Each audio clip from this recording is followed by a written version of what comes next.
In the month of December, in the year 1849, Russian novelist Fyodor Dostoevsky was sentenced to die.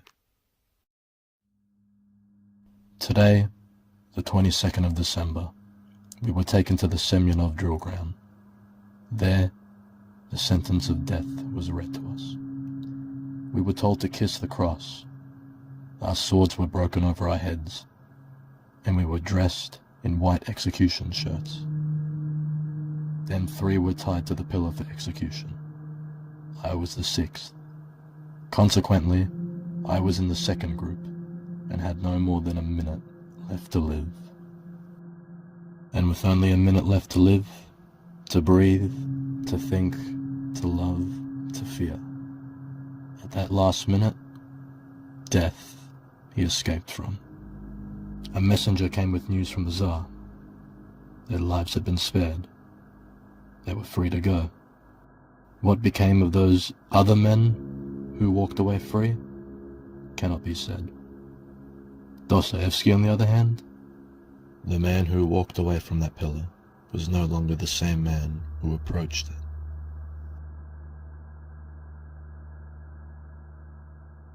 Suddenly, the present moment became sacred.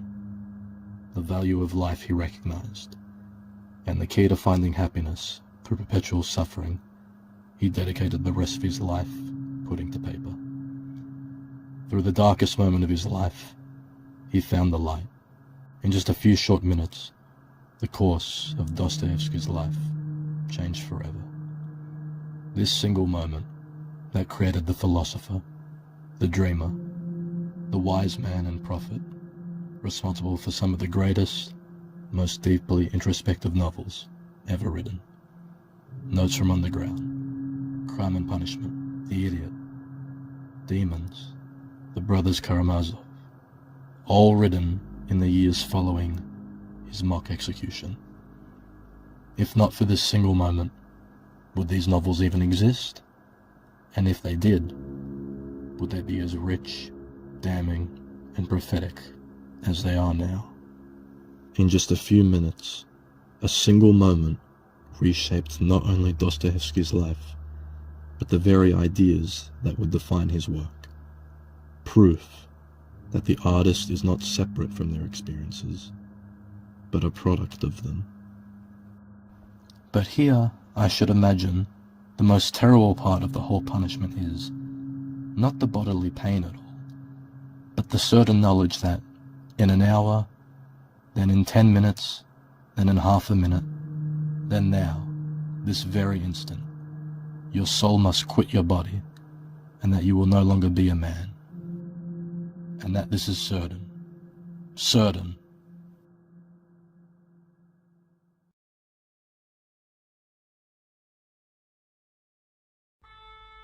It is very easy for one who is not an artist to criticize how a painter uses their brush, how a writer uses their pen, and how a filmmaker uses their camera.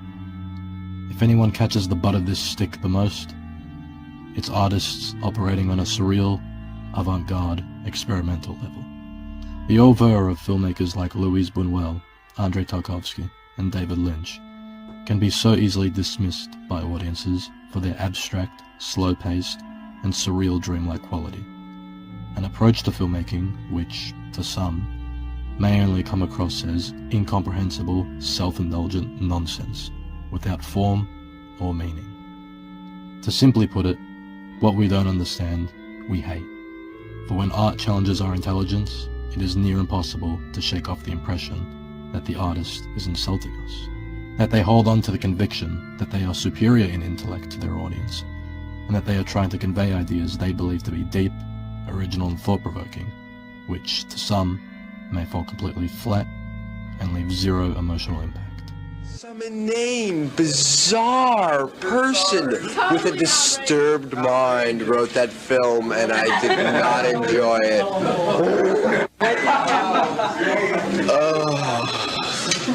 While there are artists of this caliber out there, who hold their own intelligence to a high narcissistic stature, what I refuse to accept is that what the artist chooses to depict on screen holds no meaning. The moments that shape an artist's life, whether traumatic, nostalgic or fleeting, become the foundation of their work, and what appears abstract or incomprehensible is often nothing more than deeply personal experience translated into form. Emotional impact may be subjective, but there is always meaning on screen, even if our brains cannot yet tap into it. If this is the case, where then does this abstract meaning in an artist's imagination stem from? And why is it so relevant and recurring a subject to their works?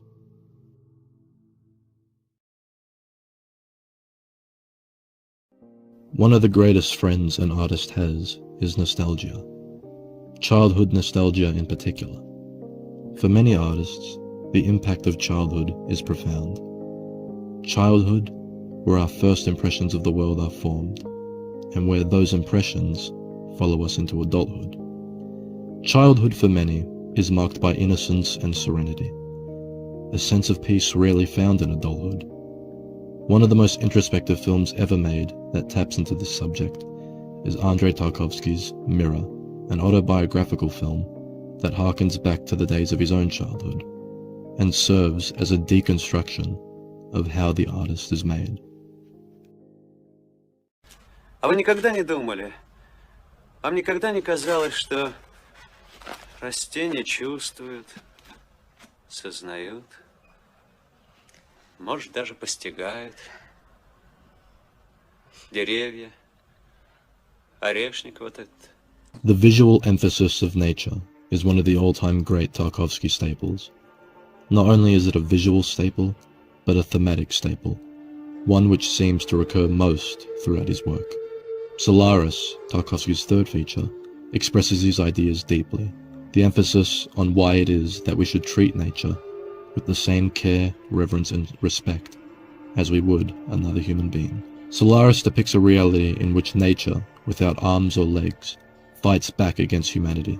For all we know, the simple act of snapping a branch could elicit pain in a sentient tree that is the human equivalent of having your arm chopped off with an axe. These are ideas that Stalker develops further. The idea that the harm one may inflict upon the innocent of the world will always, in the end, come back to bite them. Those who aim to abuse or exploit the nature of the zone are punished. Those who enter the zone and treat its nature and its rules with love, care and reverence are rewarded, not with materials, but with a rejuvenated spirit. So where then do these singular, outside-the-box ideas come from? And why do these ideas resonate with Tarkovsky so much? Mirror has your answer.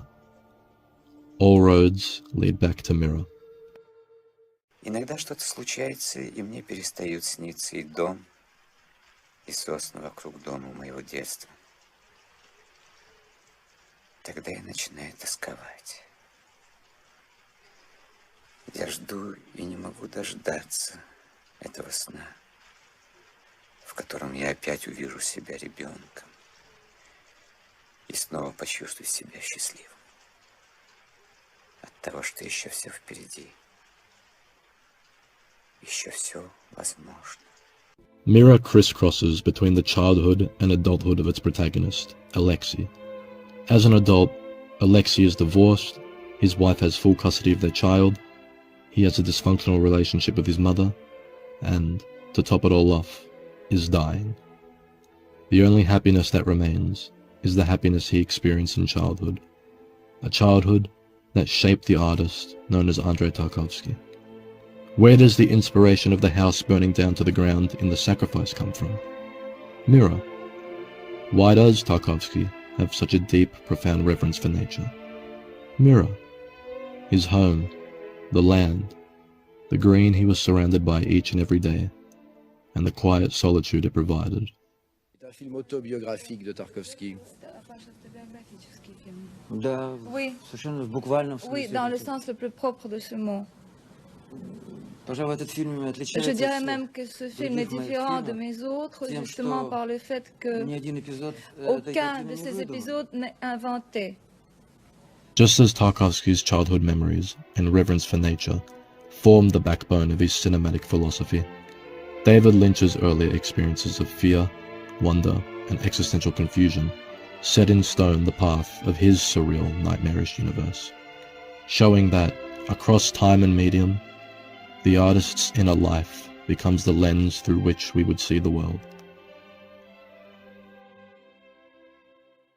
I started out in the Northwest in one of the most happy childhoods you can imagine. It was picket fences and blue skies. And so things became a contrast to me, other things. Philadelphia in particular. Sound familiar? The world of small-town America, depicted not only in Blue Velvet, but in Twin Peaks, stems from the very world he was brought up in. And yet, where does the artist known as David Lynch come from? For someone who claimed to have a happy childhood, filled only with sunny blue skies and white picket fences, how did we arrive at the filmmaker who would go on to create Eraserhead, Fire Walk With Me, Lost Highway, Inland Empire, and The Return? The greatest influence for me in my work was the city of Philadelphia, which I consider to be one of the sickest, most corrupt, decadent, fear-ridden cities that exists. While the years he lived in Philadelphia from 1965 to 1970 were certainly instrumental in shaping his visual language, I believe there is a moment, a single moment, further in time, going all the way back to his childhood, that not only set the path of David Lynch in stone, but also introduced the most important and recurring theme in his work, the theme of light and darkness, good and evil's infiltration in a place where only light should shine. One night, I kind of had the feeling it was in the fall, and it was pretty late. Usually, my father would go outside and yell, "John, David!" And that would bring us home. But this night, it must have been, I don't know, close to that time. It seemed to be pretty late. I don't know what we were doing, but from across Shoshone Avenue, out of the darkness, comes this,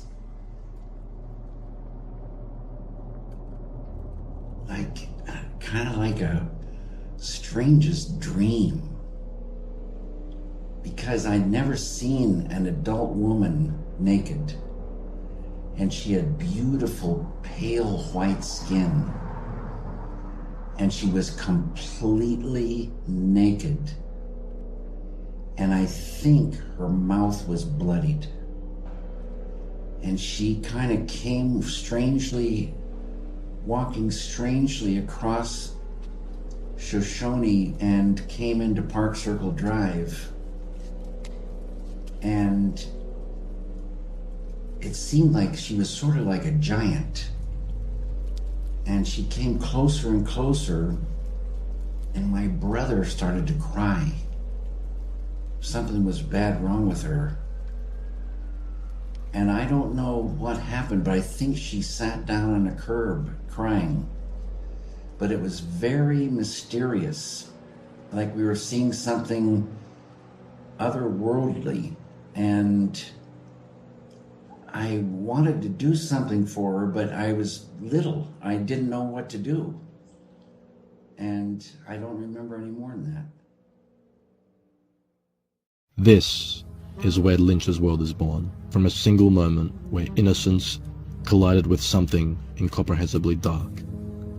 A happy world of sunny blue skies and white picket fences shattered in seconds, and with it, new thoughts took form. Who is this woman? Why is she crying? What happened? Who did this to her? Why did they do this to her? A memory of this caliber you don't just forget. A memory of this caliber sticks with you for life. And this very image of a naked, bloodied, bruised woman seeking help appears in the form of Isabella Rossellini.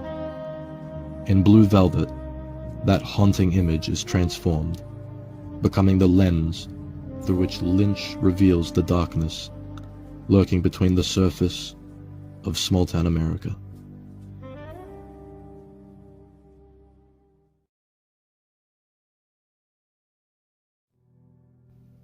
In the same way, Dostoevsky walked away from the executioner's pillar and carried the weight of life and death into every word he wrote. Tarkovsky and Lynch carried the echoes of their childhoods, the fleeting moments of joy, fear, and revelation into the worlds they created. Art is not simply made, it is lived.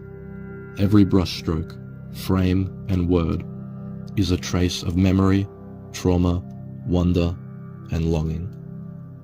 And so, what appears abstract, surreal, or even incomprehensible is not a dismissal of meaning, but the opposite. It is the imprint of a life lived in full, a life that confronted darkness and discovered light. The artist does not invent meaning. They uncover it within themselves, and, in doing so, invite us to see the world through a lens we never knew existed. Their lens.